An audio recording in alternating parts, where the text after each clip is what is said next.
ये Brazilian series radio active emergency एक सच्ची घटना पर आधारित है। ये कहानी गोवानिया एक्सीडेंट से ली गई है, जो गोवानिया शहर में 1987 में हुआ था। एक छोड़ी हुई क्लिनिक से रेडियोथेरेपी मशीन का खतरनाक रेडियो एक्टिव पदार्थ सीजियम 137 बाहर निकल गया था। लोगों को इसका खतरा नहीं पता था, इसलिए कॉन्टामिनेशन तेजी से फैल गया और लोग इसकी चपेट में आ गए। यह सीरीज दिखाती है कि कैसे एक छोटी सी गलती ने पूरे शहर को खतरे में डाल दिया और फिर डॉक्टर, साइंटिस्ट और सरकार ने मिलकर इस भयानक हादसे को कंट्रोल किया। इसी भयानक हादसे की कहानी देखेंगे इस वीडियो में। कहानी की शुरुआत ब्राजील के गोवानिया शहर के एक बस्ती से होती है। यहाँ हमें कार्लोस और उसका एक दोस्त दिखाई देता है। दोनों बात करते हुए एक पुराने बिल्डिंग की तरफ जा रहे थे। तारीख है 13 सितंबर 1987। असल में वो पुरानी बिल्डिंग एक रेडियोथेरेपी इंस्टीट्यूट है। दोनों वहाँ कबाड़ ढूंढने आए थे ताकि कुछ कीमती चीज मिल जाए जिसे बेचकर उन्हें पैसे मिल सके। इसी तलाश में वो लोग एक ऐसे इलाके में पहुंच जाते हैं जहाँ रेडियो एक्टिव चीजें पड़ी हुई थी। वहाँ उन्हें लेड से ढका हुआ एक कवर मिलता है। उन्हें नहीं पता कि इसके अंदर है क्या, लेकिन उन्हें लगता है कि लेड बेचकर उन्हें अच्छे पैसे मिल जाएंगे। एक पल के लिए उनके मन में ये भी आता है कि अगर ये इतना कीमती ही है तो ये यहाँ ऐसे ही क्यों पड़ा हुआ है। लेकिन पैसों के लालच में वो लोग उस लेड कवर को खोलने की कोशिश करते हैं। उस कंटेनर के अंदर एक छोटा सा कैप्सूल था। उस कैप्सूल के अंदर कुछ बहुत खतरनाक चीज होती है, लेकिन उन्हें इसका जरा सा भी अंदाजा नहीं होता। दोनों उस लेड कवर को लेकर सामने के एक वर्कशॉप में चले जाते हैं, जो असल में कबाड़ खाना है, ताकि उसे बेच सके। वहाँ कबाड़ खाने का मालिक एवेनिल्डो होता है। वो बहुत कम कीमत लगाता है क्योंकि उसे लगता है कि लेड में एल्यूमिनियम भी मिला होगा।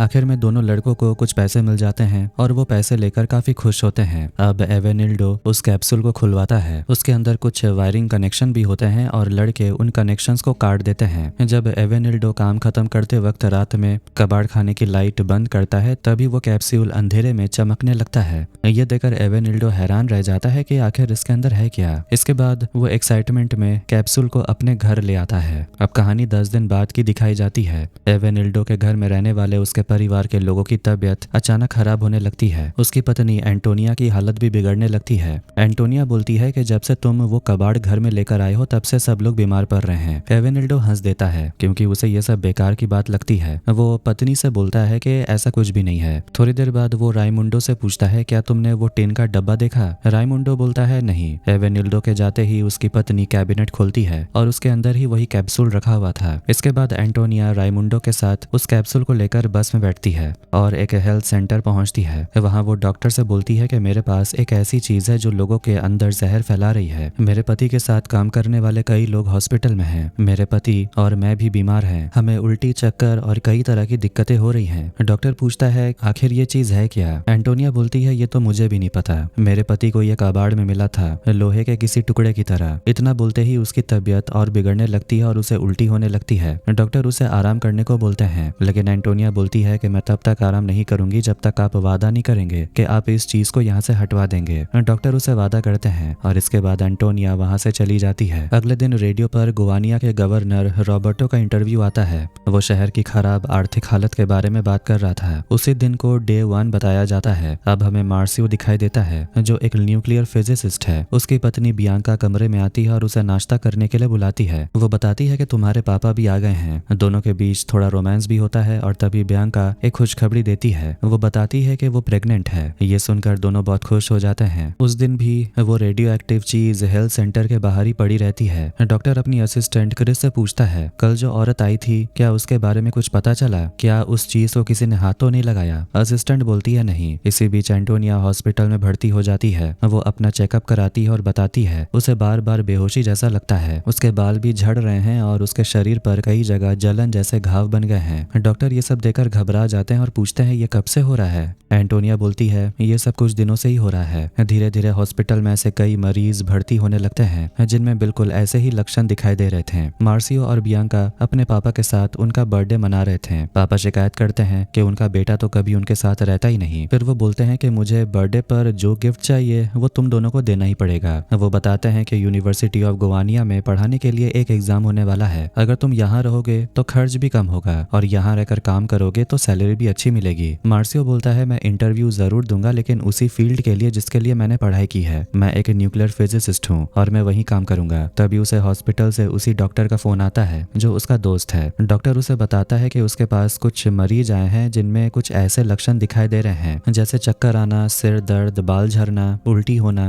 वो कहता है, तुम तो एक न्यूक्लियर फिजिसिस्ट हो, इसलिए मैं तुमसे पूछना चाहता हूँ कि क्या ये किसी तरह का पॉइजनिंग हो सकता है, किसी रेडियो एक्टिव सोर्स की वजह से। मार्सियो बोलता है, नहीं, ये तो रेडिएशन की वजह से होता है जब किसी को बहुत ज्यादा रेडिएशन मिलता है। डॉक्टर उसे बताता है कि हेल्थ डिपार्टमेंट से भी कॉल आया। उन्हें पता चला कि हेल्थ सेंटर में एक औरत आई थी और उसने शिकायत की थी कि ये सब कुछ एक कैप्सूल की वजह से हो रहा है। डॉक्टर उसे बोलता है कि अगर तुम यहीं हो तो क्या मेरे लिए एक बार हेल्थ सेंटर जाकर चेक कर सकते हो। मार्सियो परेशान हो जाता है क्योंकि आज उसके पापा का जन्मदिन था, लेकिन फिर भी वो 1 घंटा देने के लिए मान जाता है। इसके बाद वो हेल्थ सेंटर के डॉक्टर से मिलता है। उसके पास एक सेंटिलोमीटर भी था जिससे रेडिएशन मापा जाता है। जब वो डिवाइस चालू करता है तो उसमें बहुत डरावनी आवाजें आने लगती हैं। ये देखकर मार्सियो को लगता है शायद मशीन खराब है, इसीलिए वो उसे चेक करवाने के लिए लैब में जाता है। लेकिन लैब का आदमी बताता है कि मुझे तो ये डिवाइस बिल्कुल सही लग रही है। तब मार्सियो बोलता है, अगर उसके पास कोई दूसरी मशीन है तो वो मुझे दे दीजिए। इधर क्रिस फायर डिपार्टमेंट के लोगों को बुलाती और बोलती है, इस कैप्सूल को यहाँ से ले जाओ, अगर हो सके तो इसे नदी में फेंक दो। फायर फाइटर उसे ले जाने ही वाले होते हैं कि तभी सही समय पर मार्सियो और डॉक्टर भागते हुए वहां आते हैं और उनका सेंटिलोमीटर भी बहुत तेज आवाज कर रहा था। जैसे ही मार्सियो बोलता है कि ये रेडियो एक्टिव है, इसे नदी में मत फेंको, फायर फाइटर तुरंत उसे नीचे रख देता है। हालात समझते ही मार्सियो डॉक्टर से बोलता है कि हमें तुम्हारी बिल्डिंग तुरंत खाली करवानी पड़ेगी। अगर हमने ऐसा नहीं किया तो बहुत लोगों की जान जा सकती है, इसलिए तुरंत हेल्थ सेंटर को खाली करवाया जाता है। डॉक्टर के कहने पर दोनों एंटोनिया वाले इलाके में पहुंचते हैं क्योंकि वहीं से वो कैप्सूल मिला था और उस जगह को खाली करवाना जरूरी था। वहां मार्सियो डॉक्टर से बोलता है कि रेडिएशन आग की तरह होती है, जितना हम इससे दूर रहेंगे उतना ही कम नुकसान होगा। इसके बाद दोनों एवेनिल्डो के वर्कशॉप में जाते हैं और उसे मिलते हैं। दोनों मिलकर उसे बताते हैं कि आपकी पत्नी हमारे पास एक चीज लेकर आई थी, उसमें रेडियो एक्टिव सोर्स था और वो बहुत खतरनाक है, उसी की वजह से ये जगह पूरी तरह कॉन्टेमिनेट हो गई है। एवेनिल्डो को लगता है कि ये दोनों पुलिस वाले हैं, इसलिए वो उन्हें धमकाने लगता है, कहता है यहाँ से चले जाओ। डॉक्टर उसे समझाता है कि हम सिर्फ मदद करने आए हैं, आपकी वाइफ हॉस्पिटल में है, हमें बस ये बताइए कि आपको वो चीज कहाँ से मिली। तभी एक लड़का बोलता है, हाँ मुझे पता है।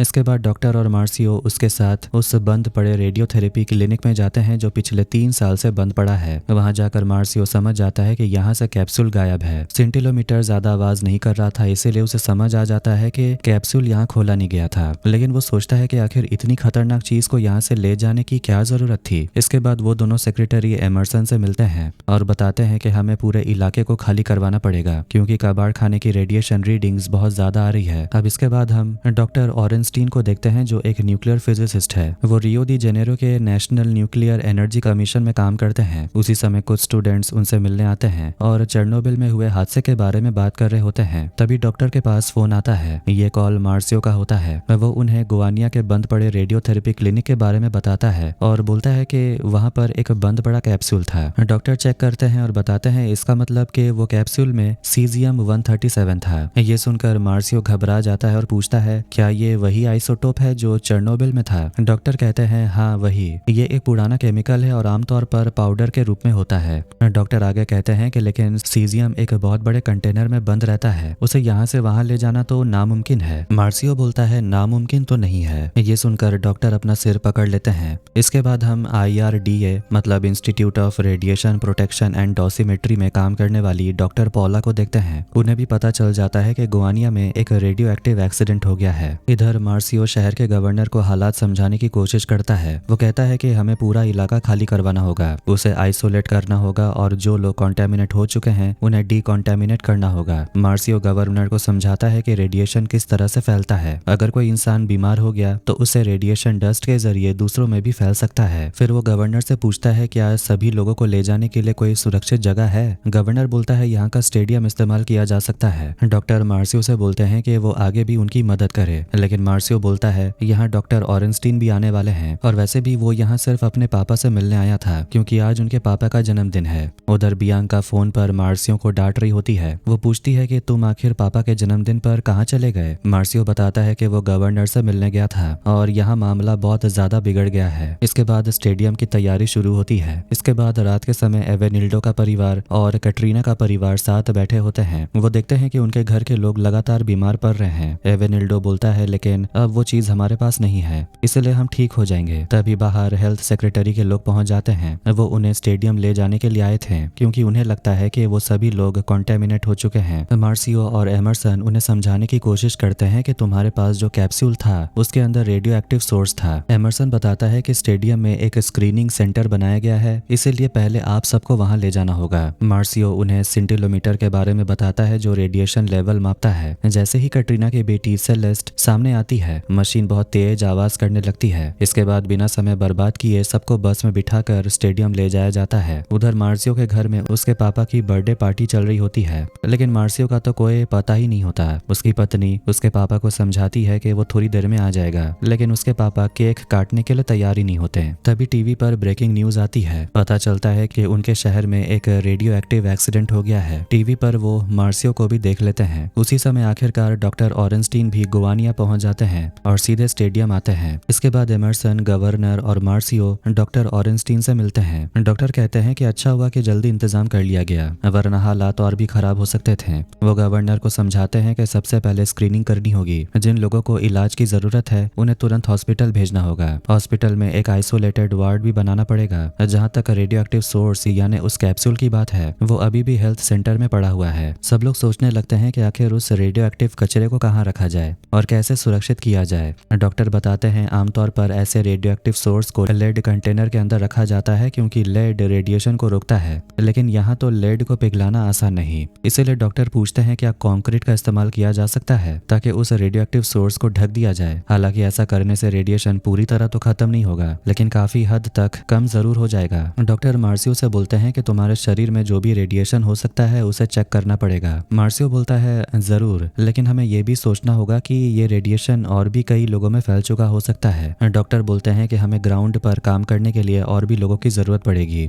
जब सेंटिलोमीटर से चेक किया जाता है तो पता चलता है मार्सियो खुद कॉन्टेमिनेटेड नहीं है, लेकिन उसके जूते से मशीन बहुत तेज आवाज कर रही थी। इसलिए डॉक्टर उसे बोलते हैं कि जूते को एक प्लास्टिक बैग में डालकर हेल्थ डिपार्टमेंट की बिल्डिंग के अंदर फेंक दो, वैसे भी वो जगह अब बंद होने वाली है। फिर डॉक्टर उसे बोलते हैं कि अब तुम अपने घर जाओ, अच्छे से नहा लो और सो जाओ, लेकिन यहाँ से कहीं जाना मत क्योंकि कल मुझे तुम्हारी जरूरत पड़ेगी। डॉक्टर ये भी बोलते हैं कि आज तुमने जो कुछ भी किया उसके लिए थैंक यू। देर रात मार्सियो नंगे पैर अपने घर पहुंचता है। तब तक बर्थडे पार्टी खत्म हो चुकी होती है। मार्सियो घर के अंदर लगभग बिना कपड़ों के ही आ जाता है क्योंकि उसे डर था जो कपड़े पहनकर वो पूरे दिन बाहर घूमता रहा उससे रेडिएशन घर के अंदर न फैल जाए। ये देखकर उसकी पत्नी घबरा जाती और पूछती है आखिर हुआ क्या है। फिर वो बोलती है तुम्हें पता है ना कि तुम पापा बनने वाले हो। ये सुनकर मार्सियो के पापा हैरान रह जाते और बोलते हैं तुम लोगों ने मुझसे ये बात छुपाई। वो अपने बेटे को गले लगाने के लिए आगे बढ़ते हैं, लेकिन मार्सियो उनसे दूर ही रहता है और नहाने चला जाता है। उधर डॉक्टर ऑरेंस्टीन प्रेसिडेंट सीजर को फोन करता है। वो पूछता है कि वहाँ हालात कैसे हैं और क्या तुमने इलाके को आइसोलेट कर दिया। ऑरेंस्टीन बोलता है कि काम चल रहा है, लेकिन हमें यहाँ पूरी टीम की जरूरत पड़ेगी। टेक्नीशियंस, डॉक्टर्स, इक्विपमेंट और बाकी सभी लोगों को जल्द से जल्द खबर करनी होगी। इधर हेल्थ सेंटर के अंदर रखे कैप्सूल को कंक्रीट से ढका जा रहा था, लेकिन एक बड़ी समस्या अभी भी बाकी है। जिस कबाड़ वाले इलाके में लेड कंटेनर को खोला गया था वहाँ सीजियम 137 का थोड़ा सा पाउडर गिर गया था। वो पाउडर हवा के साथ फैलने लगा था और अगर ये ज्यादा फैल गया तो ऐसी तबाही हो सकती है जैसे ब्राजील ने पहले कभी नहीं देखी।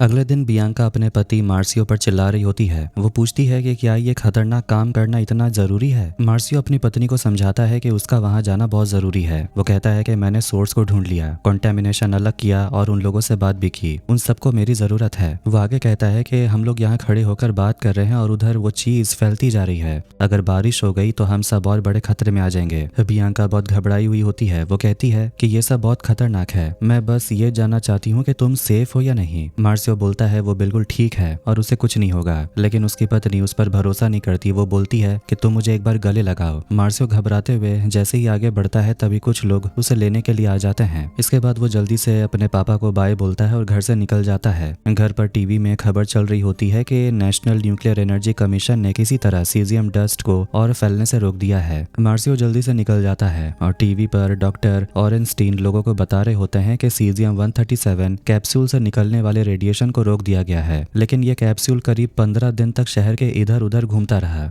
ये एक तरह का पाउडर है और ये पाउडर अब फैल चुका है, इसलिए हो सकता है कि और लोग भी कॉन्टेमिनेटेड हो गए हों। एक रिपोर्टर पूछती है क्या गुवानिया में चेरनोबिल जैसे हालात हो सकते हैं। डॉक्टर बोलते हैं नहीं, क्योंकि चेरनोबिल में जो कुछ भी हुआ वो एक न्यूक्लियर रिएक्टर का विस्फोट था जो बहुत ज्यादा खतरनाक था। फिर वो सभी लोगों से बोलते हैं कि जो भी सीजियम 137 के संपर्क में आया है वो तुरंत म्यूनिसिपल स्टेडियम में जाकर अपनी स्क्रीनिंग और एग्जामिनेशन कराएं। आज रेडिएशन फैलने का दूसरा दिन है। मार्सियो रिसर्च सेंटर पहुंचता है जहां बहुत भारी भीड़ लगी हुई है। वो और डॉक्टर ऑरेंस्टीन अंदर आते हैं। एक आदमी उन्हें बताता है कि जो लोग कॉन्टेमिनेटेड हैं उन्हें जल्दी से हॉस्पिटल भेज दिया जाएगा। ऑरेंस्टीन पूछते हैं क्या वहाँ सारी तैयारी हो चुकी है। वो बोलते हैं कि वहाँ हर चीज प्लास्टिक से ढकी होनी चाहिए। काम करने वाले सभी लोगों को ऊपर से नीचे तक पीपीई सूट पहनना होगा। सारे बाथरूम बंद रहने चाहिए ताकि मरीजों के शहर में जो भी रेडियो एक्टिव चीज है वो बाहर सीवेज सिस्टम में ना जाए। इधर स्टेडियम के बीच में बस्ती के कुछ लोगों को अलग करके रखा गया था जो कॉन्टेमिनेटेड हैं। कुछ देर बाद उन्हें शक होने लगता है कि आखिर उन्हें यहाँ क्यों रखा गया है। उन्हें लगता है कि शायद अब वो लोग कभी घर नहीं जा पाएंगे। एक आदमी गुस्से में बोलता है कि उन लोगों ने कहा कि मैं बीमार हूँ, लेकिन अगर मैं बीमार हूँ तो मुझे हॉस्पिटल में होना चाहिए, यहाँ क्यों रखा गया है। कटरीना बोलती है कि मैंने आज सुबह लोगों को लैब कोट में देखा, किसी को भी समझ नहीं आ रहा कि हम सब यहाँ क्यों हैं और आगे क्या होने वाला है। तब स्टेडियम में गवर्नर आता है और डॉक्टर पर चिल्लाने लगता है।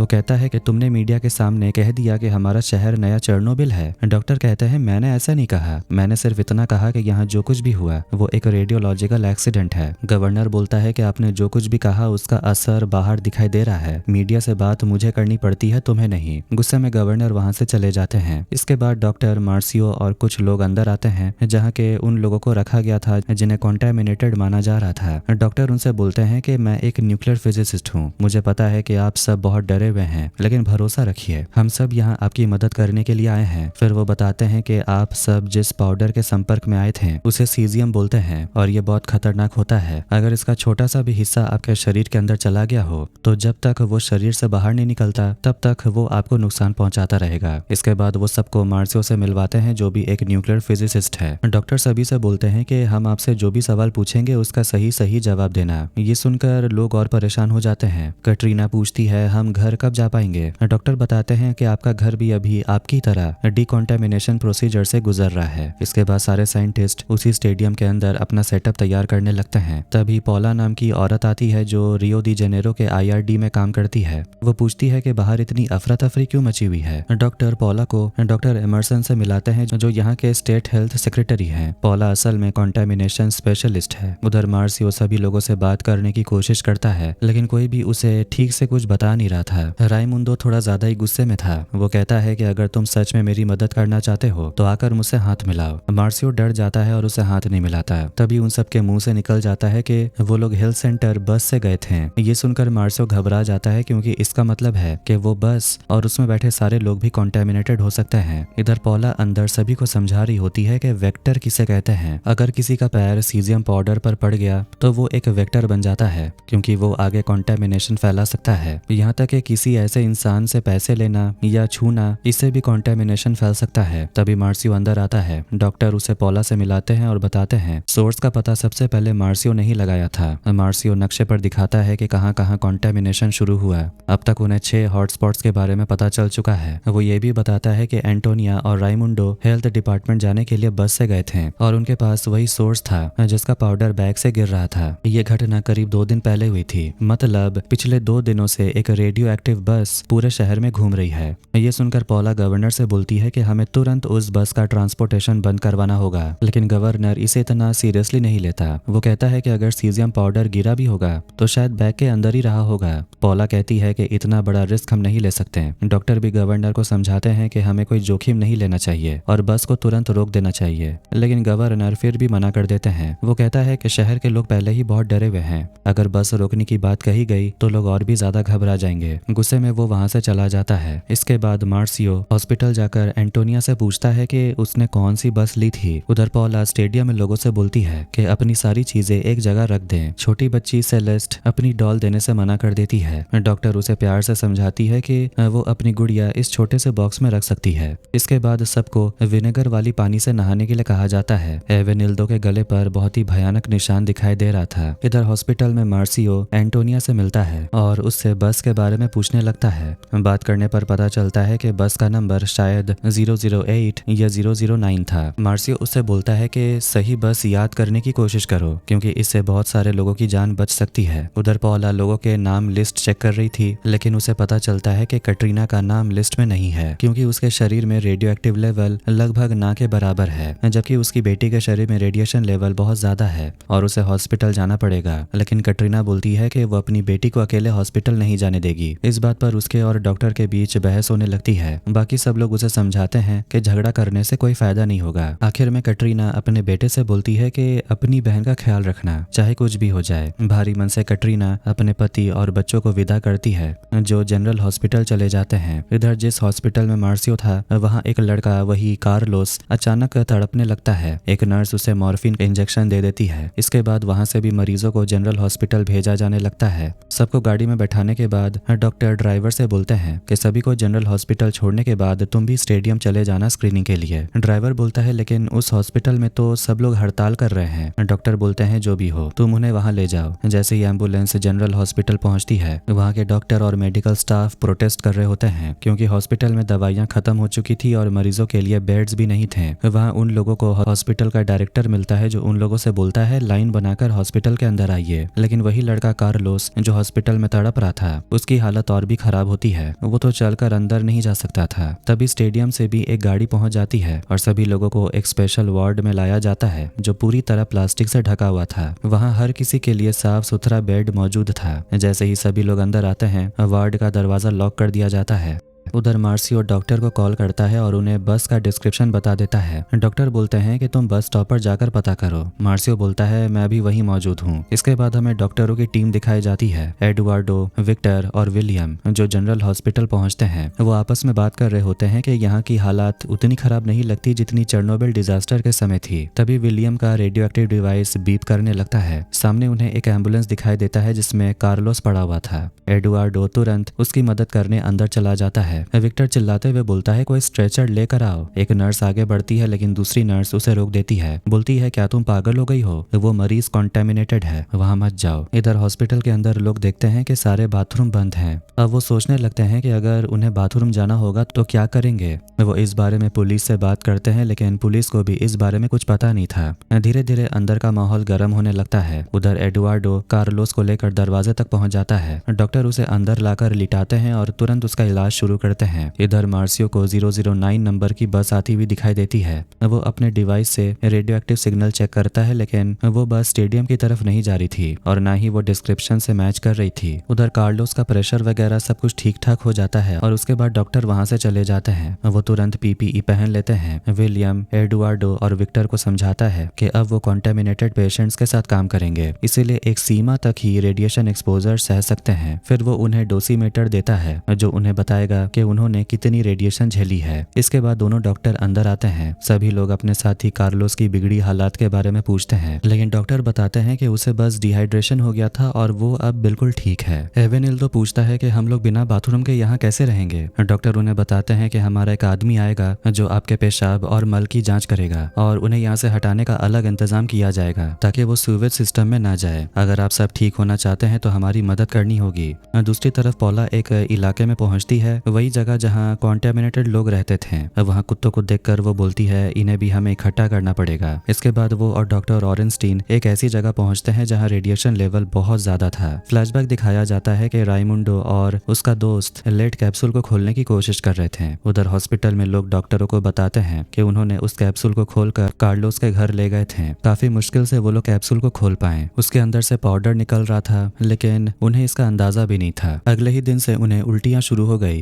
कार्लोस उस कैप्सूल को लेकर बच्चों के साथ भी खेल रहा था। इसके बाद वो उस कैप्सूल और लेड के कवर को सामने वाले वर्कशॉप में बेच देता है जो कि एवेनिल्डो का था और उन्हें कुछ पैसे मिल जाते हैं। अब वर्कशॉप के लोग भी उस कैप्सूल को खोलने की कोशिश करने लगते हैं। हॉस्पिटल में एंटोनिया बताती है कि वो चीज उनके घर में करीब 10 दिन तक पड़ी रही, जैसे कि कोई ट्रॉफी हो। उसके बाद ही सबकी तबीयत बिगड़ने लगी। फिर दिखाया जाता है कि असल में हुआ क्या था। एवेनिल्डो उस कैप्सूल को लेकर अपने ही डाइनिंग टेबल पर उसे खोलने की कोशिश कर रहा था, जिसके अंदर सीजियम 137 का पाउडर था। जैसे ही वो खुलता है उसके अंदर से एक चमकदार पाउडर निकलता है। सब लोग उसे देखकर काफी खुश होते हैं। उन्हें लगता है कि ये कोई यूएफओ का गिरा हुआ कीमती पदार्थ है। फिर सब लोग उस पाउडर को थोड़ा थोड़ा आपस में बांट लेते हैं। कुछ लोग तो उस पाउडर को अपने शरीर पर ऐसे लगा रहे थे जैसे कोई बॉडी लोशन हो। इधर कटरीना का पति भी वो पाउडर लेकर अपनी बेटी को दिखाता है। इतना चमकदार पाउडर देखकर तो उसकी बेटी सेलेस्ट भी खुश हो जाती है, लेकिन कटरीना को गुस्सा आता है। वो कहती है कि वो दिन भर घर में काम करती है और उसका पति ऐसी बेकार चीजों में पैसे बर्बाद कर रहा है। उसका पति कहता है कि उसने पैसे बर्बाद नहीं किए। इसके बाद कटरीना उस पाउडर को छूती नहीं है। वो कपड़े से उसे पोंछकर कचरे में फेंक देती है और फिर बेसिन में अपने हाथ धो लेती है। लेकिन उसकी छोटी बेटी सेलेस्ट उसी हाथ से खाना खाने लगती है बिना हाथ धोए। ये सुनकर एडुआर्डो घबरा जाता है, क्योंकि इसका मतलब है कि छोटी बच्ची सेलेस्ट ने सीजियम निगल लिया है। दूसरी तरफ पॉला और डॉक्टर ऑरेंस्टीन कटरीना के घर के आसपास जांच कर रहे होते हैं। तभी उन्हें समझ आता है कि शायद सीजियम सामने वाले नाले में चला गया है। उन्हें वहाँ एक पड़ोसन मिलती है। पॉला उसे पूछती है क्या यहाँ सभी घरों का पानी का कनेक्शन इसी नाले से जुड़ा हुआ है। वो औरत कहती है इसके बारे में उसे नहीं पता। फिर वो औरत कटरीना के परिवार के बारे में बताती है कि उन दोनों का परिवार काफी करीब था। ये सुनकर डॉक्टर और भी घबरा जाते हैं। जैसे ही वो घर के अंदर जाते हैं उनका रेडिएशन डिवाइस जोर जोर से बजने लगता है। अंदर उन्हें वही चमकदार पाउडर दिखाई देता है। डर के मारे डॉक्टर तुरंत घर से बाहर निकल आते हैं। बाहर आकर ऑरेंस्टीन पुलिस से बोलते हैं कि हमें यहाँ सारे घर खाली करवाने होंगे, पूरे मोहल्ले को बंद कराना पड़ेगा। उधर बस स्टैंड पर 008 नंबर की बस आकर रुकती है। बताए गए डिस्क्रिप्शन के मुताबिक उसका ड्राइवर टोपी पहने हुए था। मार्सियो तुरंत उस बस में चढ़ता है। जैसे ही वो सिंटिलोमीटर चालू करता है उसका मशीन बीप करने लगता है। बस में बैठे लोग घबरा जाते हैं और सोचते हैं कि कहीं उसके बैग में बम तो नहीं। तब मार्सियो सभी को समझाता है कि वो एक फिजिसिस्ट है और ये बस कॉन्टेमिनेटेड है। ये सुनते ही लोग घबरा जाते हैं और बस से निकलने की कोशिश करते हैं, लेकिन मार्सियो उन्हें रोक देता है और बोलता है आप सभी को स्टेडियम चलना होगा स्क्रीनिंग के लिए। दूसरी तरफ कटरीना के इलाके से भी लोगों को स्टेडियम भेजा जा रहा था। बस में बैठे लोग बाहर निकलना चाहते थे, लेकिन मार्सियो ड्राइवर से बोलता है दरवाजा मत खोलो, अगर ये लोग बाहर गए तो और भी लोगों को बीमार कर देंगे। स्टेडियम चलो, ऐसे करके तुम बहुत लोगों की जान बचा सकते हो। ड्राइवर उसकी बात मान जाता है। दूसरी तरफ गवर्नर मीडिया से बात करते हुए कह रहा होता है कि हालात पूरी तरह काबू में है, लेकिन उसी समय बड़ी संख्या में लोग स्टेडियम में आने लगते हैं, जिससे मीडिया को गवर्नर की बातों पर शक होने लगता है। मार्सियो मीडिया की मदद लेकर अनाउंस करता है कि जिसने भी पिछले 48 घंटों में 008 नंबर की बस ली है वो तुरंत म्यूनिसिपल स्टेडियम आकर अपना टेस्ट कराएं। उधर रियो दी जेनेरो में एक हॉस्पिटल में एडुआर्डो एक एडमिरल को फोन करके बताता है कि यहाँ के मरीजों को वहाँ एडमिट कराना पड़ेगा, क्योंकि यहाँ हॉस्पिटल में स्टाफ और इक्विपमेंट दोनों की कमी है। लेकिन एडमिरल फोन काट देता है। इसके बाद हम मार्लिन वियेरा नाम की एक औरत को देखते हैं जो फेडरल ऑफिसर है और वो घर जाने की तैयारी कर रही थी। तभी एक ऑफिसर आकर उसे बताता है कि सीजियम 137 वाला कैप्सूल चोरी हो गया और उसे खोल दिया गया है, जिससे रेडिएशन पूरे शहर में फैल रहा है। ये सुनकर मार्लिन हैरान रह जाती है और सोचती है कोई रेडियो एक्टिव सोर्स चोरी कैसे कर सकता है। ऑफिसर कहता है यही तो तुम्हें पता लगाना है। फिर वो ये केस उसे सौंपकर चला जाता है। उधर स्टेडियम में डॉक्टर गवर्नर को बताते हैं कि उन्हें और भी रेडियो एक्टिव सोर्सेस मिले हैं। कई घर कॉन्टेमिनेटेड हो चुके हैं और उन्हें खाली करवाना पड़ेगा। रास्तों को बंद करना होगा और पूरे मोहल्लों को ब्लॉक करना होगा। एक घर में सीजियम ने मिट्टी और नाले दोनों को कॉन्टेमिनेट कर दिया है। अगर ये हवा या बारिश के साथ बहते हुए नाले में मिल गया तो हालात और भी खराब हो सकते हैं। हमें तुरंत एक्शन लेना पड़ेगा। लेकिन तभी वहां बारिश शुरू हो जाती है। जिसका डर था वही हो गया। तीसरा दिन शुरू होता है और जिसका डर था वही हुआ। अब बहुत तेज बारिश शुरू हो जाती है। पॉला को डर लगता है कि कहीं सीजियम सीवेज सिस्टम से होकर नाले में न चला जाए, लेकिन एक आदमी उसे बताता है कि यहाँ का रिवर सिस्टम थोड़ा अलग है, इसलिए ऐसा होना आसान नहीं। फिर भी लोगों को सबसे ज्यादा चिंता घर के कुओं की है। न्यूज में भी यही सब दिखाया जा रहा था। मार्सियो सुबह सुबह टीवी पर यही न्यूज देख रहा था। न्यूज में बताया जा रहा था कि अब शहर में पानी का कोई भी सोर्स सेफ नहीं है। उसी समय बियांका पानी पीते हुए बाहर आती है, लेकिन घबराहट में उसके हाथ से पानी गिर जाता है। वो अपने हस्बैंड से पूछती है, तुम सोफे पर क्यों सोए थे? मार्सियो बात को टालते हुए बोलता है, मैं स्टेडियम जा रहा हूँ और हो सके तो सिर्फ मिनरल पानी पीना। बियांका बोलती है, लेकिन शाम 7 बजे तो हम वापस घर जा रहे हैं ना, हमारी टिकट भी बुक हो गई है। मार्सियो बोलता है, मैं डॉक्टर से बात किए बिना वापस तो नहीं जा सकता, ऐसे लोगों से अच्छा कांटेक्ट बनाना जरूरी है। उसकी पत्नी बोलती है, पहले आज तो बच जाओ, उसके बाद कांटेक्ट के बारे में सोचना। मार्सियो उसे समझाता है, तुम ज्यादा चिंता मत करो, मैं 5 बजे तक वापस आ जाऊंगा ताकि हम 7 बजे निकल सके। उधर गवर्नर न्यूज देखकर काफी गुस्सा हो जाता है। वो सोचता है कि इतनी सारी बातें बताने की क्या जरूरत थी। वो डॉक्टर से कहता है, आज आपको मीडिया से बात करनी होगी और बस इतना कहना कि पानी कॉन्टेमिनेट नहीं हुआ।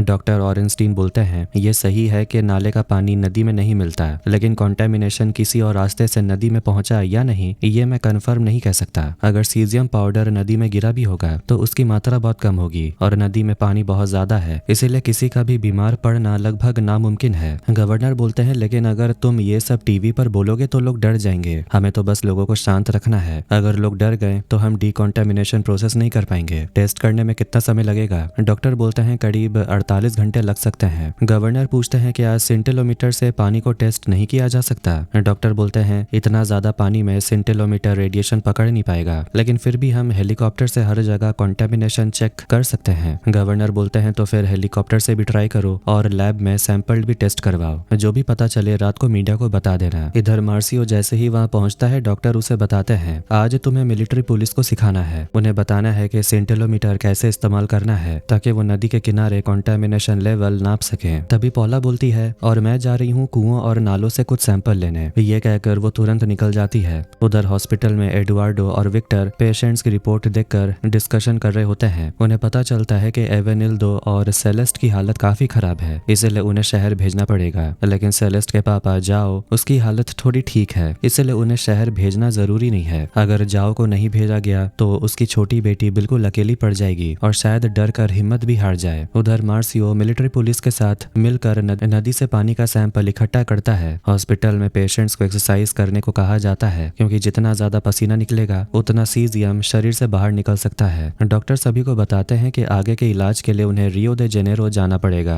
ये सुनकर कार्लोस घबरा जाता है। वो कहता है कि वो अपनी माँ को अकेला छोड़कर नहीं जा सकता। इसी बीच 2 डॉक्टर एवेनिल्डो के पास जाते हैं और बताते हैं, आपको भी इलाज के लिए शहर जाना पड़ेगा। ये सुनकर एक लड़का पूछता है, मुझे क्यों नहीं बताया गया, क्या मुझे भी शहर जाना पड़ेगा? डॉक्टर उसे बोलते हैं, तुम्हारी हालत अभी ठीक है, लेकिन कुछ लोगों को शहर भेजना जरूरी है। एवेनिल्डो घबरा कर पूछता है, आखिर मुझे हुआ क्या है? सब तो ठीक ही है। तब डॉक्टर साफ साफ बता देते हैं कि कौन कौन शहर इलाज के लिए जाने वाले हैं। दूसरी तरफ मार्लिन मिस्टर क्लोविस से मिलती है, जिसकी जमीन पर पहले रेडियोथेरेपी क्लिनिक था। वो उससे पूछती है कि आखिर वो क्लिनिक इतना असुरक्षित कैसे था? वहाँ ना कोई गेट था, ना कोई प्रोटेक्शन, कुछ भी नहीं। क्लोविस कहता है कि इस चीज से बचाव, अंदर की कोई भी चीज हमारी थी ही नहीं। जमीन हमारी है, लेकिन अंदर की सारी चीजें रेडियो एक्टिव इंस्टीट्यूट की थी, हमारी नहीं। वो आगे कहता है, जब हम जमीन खरीदने गए तब वो क्लिनिक वैसे ही पड़ा हुआ था। वो लोग क्लिनिक खाली करने के लिए तैयार ही नहीं थे। बहुत झगड़ों के बाद इंस्टीट्यूट वहां से खाली हुआ, लेकिन जब हमने तोड़फोड़ शुरू की तो उन्होंने कोर्ट से स्टे ऑर्डर निकलवा दिया। जमीन के पैसे मैंने दिए, लेकिन मैं उसका इस्तेमाल भी नहीं कर सकता। आपको क्या लगता है कि ये गलत नहीं है? वो गुस्से में कहता है, वो जगह बहुत समय से बिल्कुल लावारिस पड़ी है। मार्लिन उसे पूछती है, क्या आपको सीजियम इक्विपमेंट के बारे में पता नहीं था? आप उसी के ऊपर बिल्डिंग गिराने वाले थे। क्लोविस जवाब देता है, मैं कोई टेक्नीशियन नहीं हूँ, मैं तो बस एक बिजनेसमैन हूँ। दूसरी तरफ कैटरीना से कहा जाता है कि वो फिलहाल जा सकती है, लेकिन उसे 15 दिन बाद हॉस्पिटल आकर फिर से चेकअप कराना होगा। कैटरीना पूछती है, मैं अब कहाँ जाऊँ? आपने तो हमारे कपड़े, कागज, पैसे सब कुछ ले लिए, मेरा पूरा परिवार हॉस्पिटल में है। डॉक्टर बोलता है, आपको किसी ऐसे इंसान को ढूंढना होगा जो आपकी मदद कर सके, लेकिन आप यहाँ तो नहीं रह सकती। तभी एक डॉक्टर एस्थर कैटरीना के पीछे आती और बोलती है, मेरे बैग में कुछ साफ कपड़े हैं, मैं लेकर आती हूँ। कैटरीना उसे थैंक यू बोलती है। इसके बाद वो हॉस्पिटल के अंदर अपने परिवार वालों से मिलने जाती है, लेकिन उसे अंदर जाने नहीं दिया जाता। उधर मार्सियो और पॉला गाड़ी चलाते हुए जा रहे होते हैं। उनका सेंटिलोमीटर चालू होता है। तभी उनके सामने से एक ट्रक गुजरता है और उनका डिवाइस जोर से आवाज करने लगता है। ये देखकर मार्सियो तुरंत गाड़ी घुमाता है और ट्रक का पीछा करने लगता है। वो लोग ट्रक को रुकवाते हैं। ट्रक चलाने वाला आदमी बताता है कि उसने ट्रक शहर के एक गोदाम से भरवाया था और वो गोदाम पूरी तरह भरा हुआ था। ये सुनकर मार्सियो और पॉला बहुत घबरा जाते हैं। मार्सियो तुरंत उस गोदाम की तरफ निकल पड़ता है। उधर डॉक्टर ऑरेंस्टीन स्टेडियम के बाहर लोगों की चेकिंग कर रहे थे। तभी बियांका वहां पहुंच जाती है और बोलती है कि उसे आज थोड़ी उल्टी हुई। डॉक्टर उसे चेक करके बोलते हैं, आप बिल्कुल ठीक हैं, कोई कॉन्टेमिनेशन नहीं हुआ, लेकिन अगर कोई भी लक्षण दिखाई दे तो दोबारा स्क्रीनिंग के लिए आ जाइएगा। तभी बियांका बताती है कि मार्सियो उसका पति है। यह सुनकर डॉक्टर खुशी से उसे हाथ मिलाते और बोलते हैं, तुम्हारा पति बाकी हॉटस्पॉट्स ढूंढने के लिए गया है। बियांका डॉक्टर से बोलती है कि आप उसे बता देंगे कि मैं यहाँ आई थी। उधर हॉस्पिटल में एडुआर्डो एंटोनिया को चेक कर रहा होता है। एंटोनिया बोलती है कि सेलेस्ट को उसके परिवार की जरूरत है। डॉक्टर उसे भरोसा दिलाते हैं कि उसे कुछ भी नहीं होगा, तुम बस गहरी सांस लो। एंटोनिया पूछती है कि हॉस्पिटल में सिर्फ 6 लोग की जगह ही है, आप मुझे सच बता सकते हैं कि सबको शहर क्यों नहीं भेजा जा रहा। डॉक्टर बोलते हैं हाँ, लेकिन मैं नहीं चाहता कि यहाँ लोगों को लगे कि हम उनकी देखभाल नहीं कर सकते। एंटोनिया बोलती है बस उस बच्ची के पापा को उसके साथ भेज दीजिए। उधर कार्लोस अपनी माँ के लिए एक लेटर लिखवा रहा होता है। कैटरीना हॉस्पिटल के बाहर इंतजार कर रही होती है। तभी उसकी बेटी और बाकी लोग बाहर आते हैं क्योंकि उन सबको रियो डी जेनेरो शहर के हॉस्पिटल में ट्रांसफर करना था। कैटरीना अपनी बेटी को कस कर गले लगा लेती है। उसके बाद उन सभी को शहर भेज दिया जाता है। उधर पौला लैब में जाती है और वहाँ उसे कुएं के पानी की रिपोर्ट मिलती है। इसी बीच मार्सियो उस गोदाम पर पहुंचता है। वहाँ वो मौजूद लोगों को समझाता है कि यहाँ जितने भी कार्डबोर्ड और कागज हैं वो सब कॉन्टेमिनेट हो चुके हैं, जो भी इन्हें छुएगा वो बीमार पड़ सकता है। गोदाम का मालिक बोलता है लेकिन तुम समझ नहीं रहे हो, इस काम से कई परिवारों का गुजारा चलता है। मार्सियो बोलता है आप सबके परिवार को भी खतरा है, वैसे ये सारा सामान आता कहाँ से है। मालिक जवाब देता है कबाड़ी वालों से। मार्सियो तुरंत पूछता है क्या यहाँ से और भी कोई ट्रक निकला है। कैटरीना अपने घर जा रही थी, लेकिन घर पहुंचने से पहले ही उसे अपने इलाके में जाने से मना कर दिया जाता है क्योंकि वो जगह अभी भी कॉन्टेमिनेटेड था। इसीलिए वो अपनी एक सहेली सोनिया के घर जाती है और पूछती है क्या आज रात में यहाँ रुक सकती हूँ। सोनिया जवाब देती है मेरे कजन्स आए हुए हैं इसलिए घर में जगह नहीं है। कैटरीना उसे समझाती है यकीन मानो मैं कॉन्टेमिनेटेड नहीं हूँ, मैं ठीक हो गई हूँ। लेकिन सोनिया बोलती है मैंने तुम लोगों को टीवी पर देखा, तुम्हारे इलाके के जानवरों को भी मारा जा रहा है, मेरे बच्चे हैं, मेरी बात समझो, मैं कुछ नहीं कर सकती।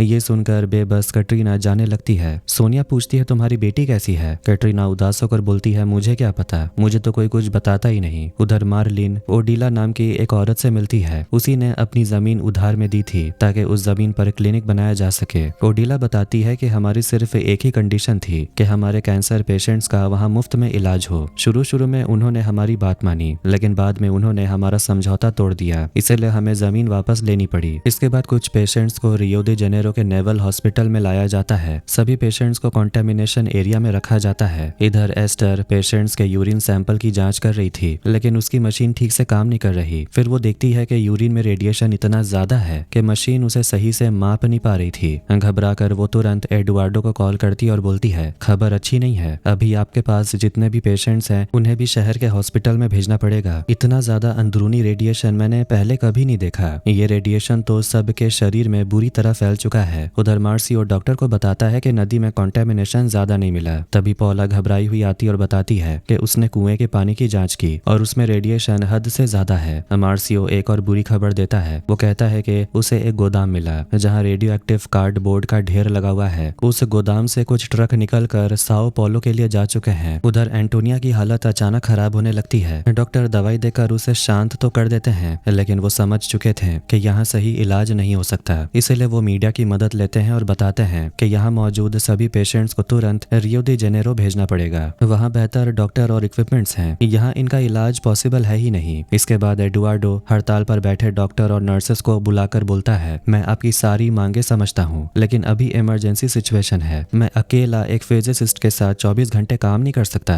अपने दिल से पूछिए क्या आप लोगों ने डॉक्टर बनने का फैसला क्यों लिया था। तभी एक डॉक्टर जो हेमाटोलॉजिस्ट है जोआना बाकी लोगों को भरोसा दिलाती है कि अगर वो सही तरीके से काम करेंगे तो रेडिएशन से उन्हें कोई नुकसान नहीं होगा, बस सही जानकारी होना जरूरी है। इसके बाद कुछ डॉक्टर एडुआर्डो का साथ देने लगते हैं। उधर डॉक्टर ऑरेंस्टीन किसी को कॉल करते हैं और फिर मार्सियो से बोलते हैं कार्डबोर्ड वाला मामला हमने संभाल लिया है, अब तुम चिंता मत करो। लेकिन तभी मार्सियो नोटिस करता है कि डॉक्टर की भी तबीयत कुछ ठीक नहीं है। डॉक्टर बोलता है मैंने सुबह से कुछ खाया नहीं है। फिर वो बताते हैं कि आज उनका एक त्योहार है, एक पवित्र दिन, जब शाम को तारे दिखाई देंगे तभी वो कुछ खा पाएंगे। और वो सोचते हैं कि आज के दिन उन्हें घर पर होना चाहिए था। ये सुनते ही मार्सियो को अपनी पत्नी बियांका की याद आती है। डॉक्टर बोलते हैं हाँ, वो मुझसे मिलने आई थी। उधर नेवल हॉस्पिटल में सारी मेडिकल स्टाफ एडुआर्डो वाली न्यूज देख रही होती है। इसके बाद पूरी हॉस्पिटल टीम एडमिरल से मिलने जाती है और बताती है कि उन्हें यहाँ और भी स्टाफ की जरूरत होगी क्योंकि और भी मरीज आने वाले हैं। दूसरी तरफ कैटरीना रियो दी जेनेरो जाने के लिए टिकट खरीदने वाली होती है, लेकिन टिकट की कीमत बहुत ज्यादा थी। उधर राइमुंडो डॉक्टर की बात नहीं मान रहा था। वो कहता है उसे बहुत गर्मी लग रही है और एसी चलाना है। डॉक्टर उसे समझाते हैं कि एसी चलाने से पूरा हॉस्पिटल कॉन्टेमिनेट हो सकता है। वो उसे दवा खाने को बोलते हैं जिससे उसके शरीर से रेडियो एक्टिव पार्टिकल्स बाहर निकल सकें। तभी दूसरा लड़का डॉक्टर को बताता है कि राइमुंडो थोड़ा जिद्दी लड़का है, वो आसानी से किसी की बात नहीं मानता, वो सिर्फ एंटोनिया की बात सुनता है। इसी बीच पता चलता है कि राइमुंडो हॉस्पिटल से भाग गया। उधर मार्सियो घर पहुंचता है। उसके पिता बताते हैं कि उसकी पत्नी बियांका वापस अपने घर रियो दी जेनेरो चली गई है। दूसरी तरफ राइमुंडो हॉस्पिटल गाउन पहने इधर उधर घूम रहा था। वो एक दुकान में पहुंच जाता है। दुकान के लोग उसे देखकर बोलते हैं कि तू हमें भी बीमार कर देगा, यहाँ से भाग जा, लेकिन वो किसी की बात नहीं मानता। अब डॉक्टर भी राइमुंडो को ढूंढने लगते हैं। शाम को मीडिया कॉन्फ्रेंस होने वाली थी। गवर्नर डॉक्टर को समझाते हैं कि जो भी कहना है कॉन्फिडेंस के साथ और साफ साफ कहना। इसी दौरान डॉक्टर की नजर राइमुंडो पर पड़ती है जिसका कुछ लोगों से झगड़ा हो गया था। डॉक्टर किसी तरह मामला शांत करवाते हैं और वहाँ पुलिस भी पहुंच जाती है। इधर डॉक्टर ऑरेंस्टीन मीडिया से बताते हैं कि नदी की जांच हो चुकी है और वहाँ कॉन्टेमिनेशन ज्यादा नहीं मिला, इसलिए अगर सीजियम पाउडर पानी में मिल भी गया हो तो उससे कोई खतरा नहीं है। अब मीडिया वाले कई सवाल पूछने लगते हैं, साफ साफ बताइए क्या हमारा पानी कॉन्टेमिनेटेड है या नहीं, क्या हम पानी पी सकते हैं। तब डॉक्टर सबके सामने नल से पानी भरते हैं और खुद पी लेते हैं। इसी समय पॉला रिपोर्ट लेकर आती है और बताती है कि पानी 100% सेफ है। अब डॉक्टर कॉन्फिडेंस के साथ बोल देते हैं कि हम सब आराम से पानी पी सकते हैं, बस शहर में मौजूद सभी हॉटस्पॉट्स को आइसोलेट करना पड़ेगा। तभी एक रिपोर्टर खड़ी होकर पूछती है, हमें खबर मिली है कि कॉन्टेमिनेटेड कार्डबोर्ड गुआनिया से साओ पोलो के लिए भेजा जा चुका है, तो क्या ये भी मान सकते हैं कि यहाँ से और भी कॉन्टेमिनेटेड सामान ब्राजील के दूसरे शहर में भी भेजा जा चुका है। इस सवाल का डॉक्टर के पास कोई जवाब नहीं होता। अब डे 6 आ गया है। एवेनिल्डो की सांसें बंद होने लगती हैं। डॉक्टर्स उसे बचाने की बहुत कोशिश करते हैं। उधर मार्सियो, पॉला और कैटरीना सेलेस्ट के घर पर होते हैं। वहाँ रेडिएशन बहुत ज्यादा था। तभी बाहर उन्हें एक कुत्ता मिलता है जो अचानक मार्सियो पर हमला कर देता है और फिर भाग जाता है। हमले के दौरान मार्सियो का मास्क खुल जाता है और उसका प्रोटेक्टिव सूट भी फट जाता है। इसके तुरंत बाद मार्सियो की स्क्रीनिंग की जाती है और अब उसे भी बाकी पेशेंट्स के साथ रहना पड़ता है। राइमुंडो उसे देखकर बहुत गुस्से में आ जाता है और बोलता है, देखो अब ये भी यहाँ आ गया, इसी डॉक्टर के वजह से हम यहाँ हैं। उधर नेवल हॉस्पिटल में एडुआर्डो और भी पेशेंट्स को लेकर आता है। तभी एडुआर्डो को वहाँ पर डॉक्टर ओवेंचकिन दिखाई देता है जिसने रशिया से अपनी टीम बुला ली है। इसी बीच एंटोनिया अपने पति एवेनिल्डो के बारे में पूछती है। वो कहती है कि अगर वो मर गए हैं तो मुझे सच सच बता दीजिए। डॉक्टर उसे उसके पति की हालत दिखाते हैं और बोलते हैं वो अभी कोमा में है। उधर एस्तर भी वहाँ आ जाती है ताकि वो सामने रहकर लैब रिपोर्ट्स तैयार कर सके। डॉक्टर ऑरेंस्टीन से मिलने के लिए उसका दोस्त सीजर आता है जो कि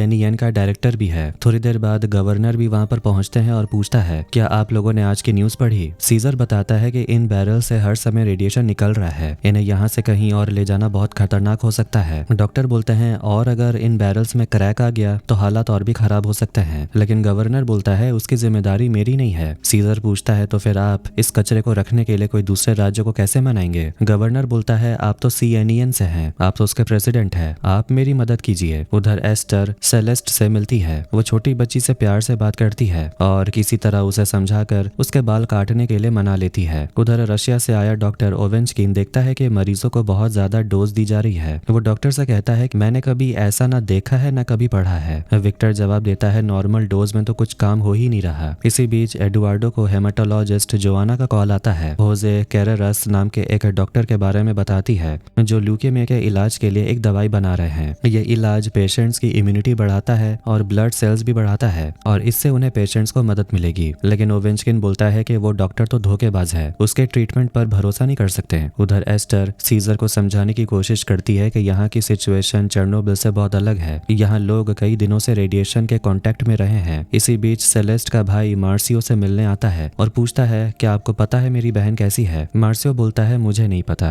दूसरी तरफ कैटरीना एक टेम्पोररी हाउसिंग सेंटर पहुंच जाती है। वहां उसे रहने के लिए एक बिस्तर दिया जाता है। वहाँ काम करने वाली लड़की कैटरीना को पहचान लेती है क्योंकि उसने उसे टीवी पर देखा था। वो पूछती है तुम्हारी बेटी कैसी है। कैटरीना उदास होकर बोलती है मुझे नहीं पता, वो तो मुझे अपनी बेटी से मिलने भी नहीं देते। तब वो लड़की बोलती है कि अगर तुम चाहो तो मैं तुम्हें यहाँ नौकरी दिलाने में मदद कर सकती हूँ। उधर डॉक्टर एक एक्सपर्ट डॉक्टर फर्नांडिस को बुलाकर पूछते हैं कि सीजियम के सभी बैरल्स को यहाँ से कहाँ डिस्पोज किया जाए। इसी बीच मार्सियो साइकिलिंग करके पसीना बहा रहा था ताकि उसके शरीर में जो भी रेडिएशन है वो पसीने के जरिए बाहर निकल सके। वो डॉक्टर से पूछता है कि मुझे यहाँ और कितने दिन रहना पड़ेगा। डॉक्टर बोलती है ये तो मुझे भी नहीं पता क्योंकि ये सब हमारे लिए भी काफी नया है। तभी डॉक्टर ऑरेंस्टीन मार्सियो से मिलने आते हैं। मार्सियो बोलता है कि उसके अंदर इतनी हिम्मत नहीं है कि वो अपनी पत्नी को बता सके कि वो कॉन्टेमिनेट हो चुका है। डॉक्टर धीरे से बोलते हैं कि बहुत कम मौके आते हैं जब मैं खुद को इतना लाचार महसूस करता हूँ। मैं तुम्हारे लिए प्रार्थना करूंगा लेकिन तुम्हें अपनी पत्नी को सच बताना ही पड़ेगा। मार्सियो तुरंत अपनी पत्नी को कॉल करता है। तभी उसे पता चलता है कि उसकी पत्नी को एनीमिया है। ये सुनकर मार्सियो थोड़ा घबरा जाता है। उसकी पत्नी पूछती है तुम कहाँ हो। मार्सियो जवाब देता है मैं बस किसी काम से होटल आया हूँ। इसके बाद कहानी डे 15 पर पहुंचती है।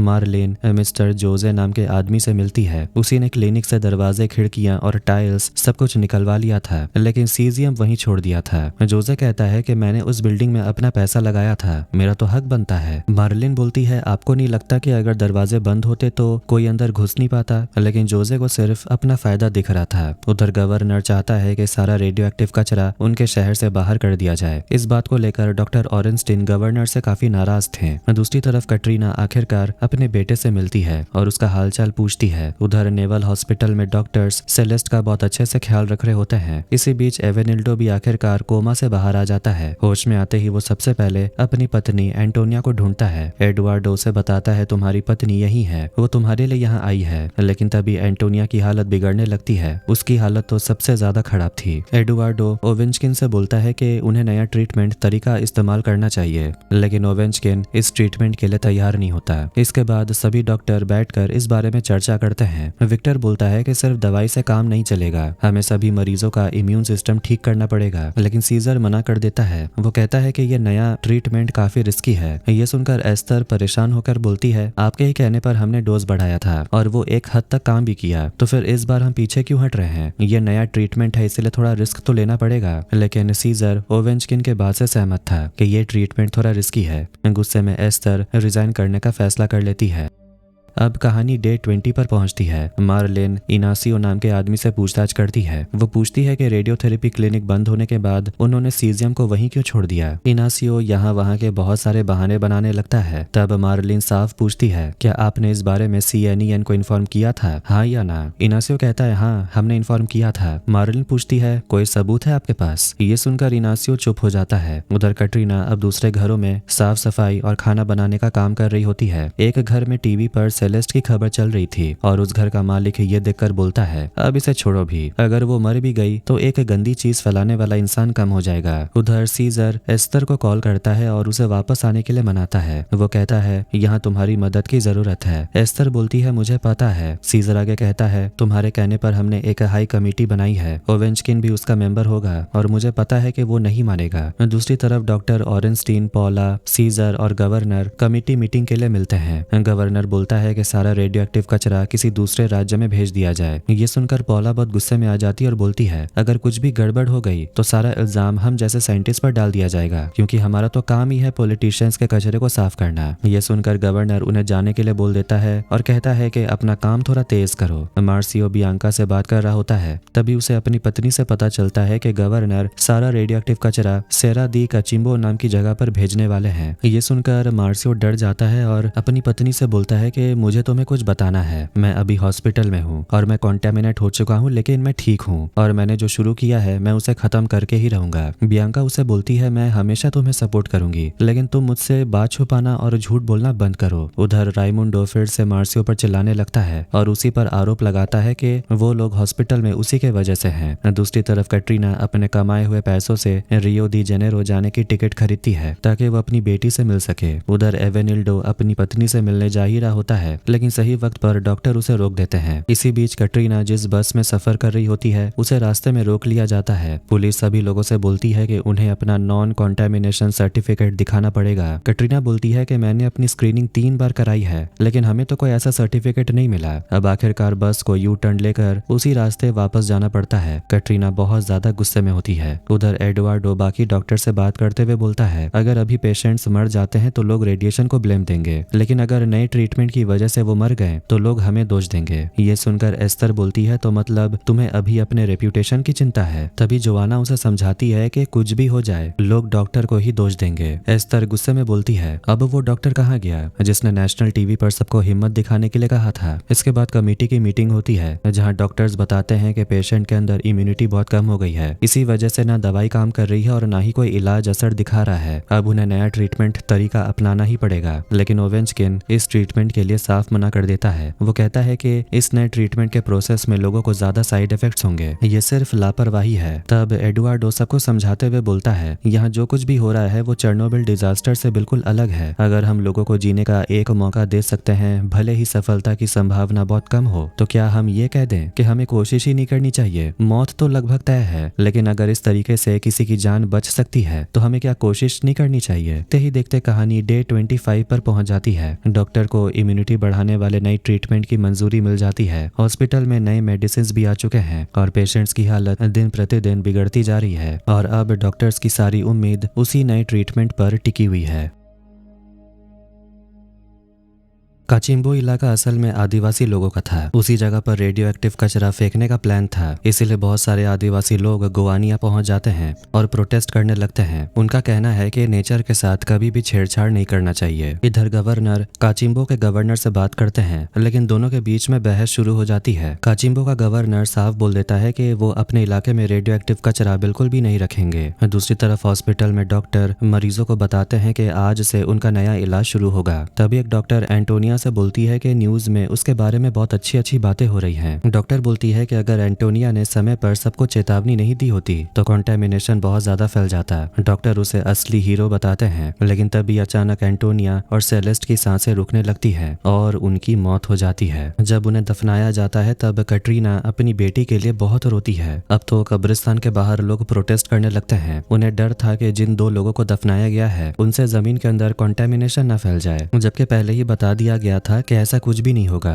धीरे धीरे हॉस्पिटल में और भी लोगों की मौत होने लगती है। एवेनिल्डो अभी भी जिंदा था, लेकिन अब सबकी हालत धीरे धीरे बिगड़ती जा रही है। उधर एडुआर्डो, विक्टर और ओवेंचकिन आपस में बात कर रहे होते हैं। वो सोचते हैं कि अचानक सबकी हालत क्यों खराब हो रही है, क्या इसकी वजह वो नया ट्रीटमेंट है? विक्टर बोलता है कि जिन लोगों की मौत हुई है उन्हें तो प्रॉब्लम्स पहले से थी। डॉक्टर को भी समझ नहीं आ रहा कि अब क्या किया जाए। इसी बीच मार्सियो ठीक हो चुका था और डॉक्टर उसे हॉस्पिटल से छुट्टी दे देते हैं। उसे लेने उसके पापा आते हैं, लेकिन मार्सियो इस हालत में भी हेल्थ मिनिस्ट्री जाना चाहता है, यानी कि वो फिर से अपने काम पर लौटना चाहता है। उधर गवर्नर रेडियो एक्टिव कचरे को अपने शहर से बाहर भेजने पर अड़ा हुआ था, लेकिन डॉक्टरों को समझाने के बाद वो मान जाता है कि एक खास फैसिलिटी बनाई जाएगी जहाँ पर यह कचरा सुरक्षित रखा जाएगा। दूसरी तरफ एवेनिल्डो कैटरीना के पति जाओ से बात करता है। वो बहुत पछताते हुए बोलता है कि काश वो चीज वो अपने घर नहीं लाता तो आज ये सब कुछ नहीं होता। वो कहता है कि हम लोगों ने खुद ही अपनी जिंदगी बर्बाद कर दी। एवेनिल्डो अपने दोस्त से माफी मांगता है और उसे उम्मीद ना छोड़ने के लिए बोलता है। उधर डॉक्टर ऑरेंस्टीन से मिलने अल्जीर आती है। वो बताती है कि पब्लिक प्रोसिक्यूटर ने ऑरेंस्टीन के खिलाफ केस कर दिया है, उन पर अनजाने में हुई मौतों का आरोप लगाया गया है। तभी वहाँ मार्सियो भी पहुंच जाता है। डॉक्टर उसे पूछते हैं क्या वो रेडियो एक्टिव बैरल्स के लिए बनने वाले गोदाम का काम संभाल सकता है। मार्सियो तुरंत हाँ बोल देता है। फिर अल्जीर बताती है कि स्टेट हेल्थ मिनिस्ट्री पर भी आरोप लगाया गया है कि गुवानिया में जो बड़ा रेडियो एक्टिव एक्सीडेंट हुआ उसके पीछे हेल्थ मिनिस्ट्री की जिम्मेदारी है, लेकिन डॉक्टर बोलते हैं कि क्लिनिक की जिम्मेदारी उनकी भी थी। सीजर उन्हें समझाते हैं कि अगर ऐसा हुआ तो CNN बहुत बड़ी मुसीबत में पड़ जाएगा। दूसरी तरफ गवर्नर को खबर मिलती है कि सरकार ने नया बिल पास कर दिया है। अब हर राज्य को अपना रेडियो एक्टिव वेस्ट खुद ही संभालना होगा। इसके बाद शहर में डिस्पोजल फैक्ट्री बननी शुरू हो जाती है, लेकिन गवर्नर अपने शहर के लोगों से वादा करते हैं कि वो इस कचरे को यहाँ से जरूर हटाएगा। डे 45 पर जिस जगह डिस्पोजल फैक्ट्री बननी थी वहाँ भी लोग प्रोटेस्ट करने लगते हैं। वहाँ के लोग बोलते हैं कि उन्हें अपनी जमीन पर जहर नहीं चाहिए। अब उन्हें सीजियम को फैसिलिटी तक ले जाना था, लेकिन प्रोटेस्ट के कारण उन्हें वापस सीजियम को हेल्थ सेंटर लाना पड़ता है। इन सब के बीच मार्सियो सबसे ज्यादा परेशान था। उसके पापा उसे समझाते हैं कि वो ये सब काम छोड़कर टीचिंग क्यों नहीं करने लगता। वो कहते हैं कि वो उसके भले के लिए ही बोल रहे हैं, लेकिन मार्सियो उन्हें समझाता है कि ये काम उसके लिए सब कुछ है। गवर्नर प्रदर्शनकारियों से बात करता है और उनके लीडर दोरीमार को समझाने की कोशिश करता है। वो कहता है कि इस तरह सड़क जाम करने से शहर की इकोनॉमी पर असर पड़ेगा, लोग अपने काम पर कैसे जाएंगे। लेकिन दोरीमार साफ कह देता है कि इस कचरे को रखने के लिए कोई और जगह ढूंढो। अब सरकार को रेडियो एक्टिव कचरा रखने के लिए एक दूसरा गोदाम ढूंढना पड़ता है। उधर कटरीना का बेटा अपने पापा से बात करता है। दोनों काफी दुखी होते हैं क्योंकि उन्होंने सेलेस्ट को खो दिया है। उधर कार्लोस की हालत बहुत ज्यादा खराब हो चुकी थी, इसलिए एडुआर्डो खुद उसका ऑपरेशन करने के लिए तैयार हो जाता है। एडमिरल सवाल करते हैं कि क्या गारंटी है कि जो डॉक्टर ऑपरेशन करेगा वो कॉन्टेमिनेट नहीं होगा। एडुआर्डो जवाब देता है कि कार्लोस वैसे भी मर जाएगा, लेकिन अगर उसका ऑपरेशन नहीं किया गया तब तो उसकी मौत पक्की है। हमारे पास 2 सर्जन हैं, लेकिन हमें एक और सर्जन की जरूरत पड़ेगी। दूसरी तरफ रात के अंधेरे में सीजियम को ट्रांसफर करने की तैयारी हो रही थी। उधर डॉक्टर ऑरेंस्टीन अपने कमरे में अगली मीडिया मीटिंग की तैयारी कर रहे थे, लेकिन तभी गड़बड़ हो जाती है। मार्सियो और पॉला ट्रक में सीजियम लेकर जा रहे थे, लेकिन तभी उन्हें सामने प्रदर्शनकारी रोक लेते हैं। सुबह हो जाती है। इधर कार्लोस के ऑपरेशन की तैयारी शुरू हो चुकी थी। दूसरी तरफ मीडिया भी उस गोदाम के पास पहुंच चुकी थी जहां चुपचाप मार्सियो और पॉला सीजियम रखने वाले थे। लोग अब भी प्रोटेस्ट कर रहे हैं। तभी पॉला से रहा नहीं जाता और वो सब लोगों से बोलती है, अगर आप सब चाहते हैं कि हम ये रेडियो एक्टिव कचरा वापस शहर के बीच में ले जाएं, तो आइए एक एक बैरल उठाइए और खुद लेकर जाइए। फिर मार्सियो भी लोगों से बोलता है। वो कहता है, मुझे पता है कि हम ये काम चुपचाप कर रहे थे। मुझे ये भी पता है कि आप सबको कंटामिनेशन से डर लगता है और मुझे भी लगता है, लेकिन एक बार सोच कर देखिए, अगर ये बैरल्स शहर के बीचों बीच रहा तो क्या ये सही होगा? हम पर भरोसा करके तो देखिए। ये रेडियो एक्टिव कचरे को रखने के लिए ये फैसिलिटी ही सबसे सुरक्षित जगह है। उधर कार्लोस का ऑपरेशन काफी लंबे समय तक चलता रहता है। डॉक्टर इतने लंबे समय तक बीमार इंसान के संपर्क में नहीं रहना चाहते, इसलिए धीरे धीरे कई डॉक्टर बाहर जाने लगते हैं, लेकिन एडुआर्डो फिर भी ऑपरेशन करता रहता है। सही समय पर दूसरी टीम पहुंच जाती है और ऑपरेशन को संभाल लेती है। कुछ समय बाद खबर मिलती है कि ऑपरेशन सक्सेसफुल रहा। दूसरी तरफ सुनवाई के दौरान डॉक्टर ऑरेंस्टीन सारा इल्जाम CNN पर डाल देते हैं। वो बताते हैं कि हमें सीजियम के बारे में बताया ही नहीं गया था, हमें सिर्फ इतना बताया गया था कि क्लिनिक में कोबाल्ट रखा गया है, बाकी जानकारी हमें मिली ही नहीं थी। डायरेक्टर होने के नाते मैंने सारे प्रोटोकॉल फॉलो किए, लेकिन फिर भी मेरी वजह से बहुत लोगों की जान चली गई। एक 4 साल की बच्ची मेरे वजह से मर चुकी है। वो ये भी कहते हैं कि एंटोनिया ने कई लोगों की जान बचाई। सीजियम का लीक होना इसलिए हुआ क्योंकि हम सब ने अपना काम ठीक से नहीं किया। इधर मार्सियो प्रदर्शनकारियों का मन बदल देता है और आखिरकार रेडियो एक्टिव कचरे को गोदाम में शिफ्ट किया जाने लगता है। उधर एडुआर्डो कार्लोस को उसकी माँ की चिट्ठी दिखाता है और उसे पढ़कर सुनाता है। ये सुनकर कार्लोस जोर जोर से रोने लगता है, लेकिन अब उसकी हालत धीरे धीरे ठीक हो रही थी। दूसरी तरफ कटरीना अपनी आंखों के सामने अपना घर टूटता हुआ देख रही थी। पॉला उसे मिलने आती और बोलती है कि सरकार उसकी मदद करेगी। फिर पॉला कटरीना को सेलेस्ट की एक तस्वीर देती है, बोलती है मैं सिर्फ इसे ही बचा पाई। अपनी बेटी की फोटो देखकर कटरीना बहुत इमोशनल हो जाती है। वो फोटो को सीने से लगा लेती है और पॉला से बोलती है, तुमने ही मुझसे मेरी बेटी को अलग किया था, इसीलिए मैं तुम्हें कभी नहीं भूलूंगी। पॉला उसे माफी मांगती है। उधर डॉक्टर ऑरेंस्टीन और सीजर जब शहर से दूर बनी फैसिलिटी में रेडियो एक्टिव कचरा देखते हैं तो वो खुश होते हैं कि मामला संभल चुका है। सीजर उन्हें बताते हैं कि उनके ऊपर से सारे आरोप हटा दिए गए हैं, लेकिन उनकी वजह से अब सरकार की नजर CNN पर आ गई है। इसके बाद वहाँ हेल्थ मिनिस्टर, लेबर मिनिस्टर और नेशनल न्यूक्लियर एनर्जी कमीशन के प्रेसिडेंट एक समझौते पर साइन करते हैं। इसके तहत ब्राजील में हर रेडियोलॉजी और रेडियोथेरेपी मशीन की जांच की जाएगी ताकि आगे से कोई रेडियो एक्टिव हादसा ना हो। इसी बीच मार्सियो डॉक्टर ऑरेंस्टीन से बोलता है कि अब उसे अपनी पत्नी के पास घर जाना होगा क्योंकि वो प्रेग्नेंट है। ये सुनकर डॉक्टर बहुत खुश होते हैं। मार्सियो बोलता है कि उसने उनसे बहुत कुछ सीखा है और वो उन्हें बहुत मिस करेगा, लेकिन डॉक्टर बोलते हैं कि तुम मुझे मिस नहीं करोगे क्योंकि मैंने तुम्हें CNN में एक पोजीशन के लिए रिकमेंड किया है। ये सुनकर मार्सियो बहुत खुश हो जाता है और डॉक्टर को गले लगा लेता है। उधर नेवल हॉस्पिटल से जाओ और एवेनिल्डो को डिस्चार्ज कर दिया जाता है। एस्तर जाओ से कहती है कि सेलेस्ट हमेशा उसकी यादों में जिंदा रहेगी। जाओ बोलता है कि अब उसके बेटे को उसकी जरूरत है। उधर बियांका जैसे ही अपने घर पहुंचती है उसके सामने एक गिफ्ट दिखाई देता है। वो समझ जाती है कि मार्सियो घर आ चुका है। मार्सियो अपनी पत्नी को गले लगा लेता है। बियांका भी बहुत खुश होती है क्योंकि काफी समय से वो अपने पति से दूर थी। गुआनिया पहुंचकर एवेनिल्डो और जाओ अपने बेटे से मिलते हैं। डॉक्टर उन्हें बताते हैं कि उन्हें जल्दी यहाँ से जाने की परमिशन मिल जाएगी, लेकिन उन्हें 1 साल तक हर महीने चेकअप के लिए आना होगा और उसके बाद हर साल में एक बार चेकअप कराना पड़ेगा। खैर, सिचुएशन तो थोड़ा नॉर्मल हो चुका था। इसके बाद बताया जाता है कि गोवानिया एक्सीडेंट बहुत ही भयानक हादसा माना जाता है, जबकि यह हादसा किसी न्यूक्लियर पावर प्लांट से नहीं हुआ था। इस हादसे में काफी नुकसान हुआ और कई हेल्थ वर्कर्स ने डिकॉन्टामिनेशन को संभालने के लिए अपना योगदान दिया। ब्राजील की सरकार, डॉक्टरों और साइंटिस्ट ने मिलकर जिस तरह रेडियो एक्टिव कचरे को सुरक्षित रखा, ये पूरी दुनिया के लिए एक मिसाल बन गया। बाद में कई देशों ने इसी मॉडल को अपनाया। अब इस घटना को करीब 40 साल हो चुके हैं और तब से ऐसा कोई हादसा नहीं हुआ। शुरुआत में इस हादसे में 4 मौतें दर्ज की गई थी, लेकिन बाद में बताया गया कि कुल 20 लोगों की जान गई थी। खैर, ये कहानी तो यहीं पर एंड हो जाती है। तो कैसा लगा आज का वीडियो कमेंट करके जरूर बताएं। वीडियो पसंद आया तो वीडियो को लाइक कर दें, चैनल को भी सब्सक्राइब कर दें। मिलते हैं नेक्स्ट वीडियो में। Take care.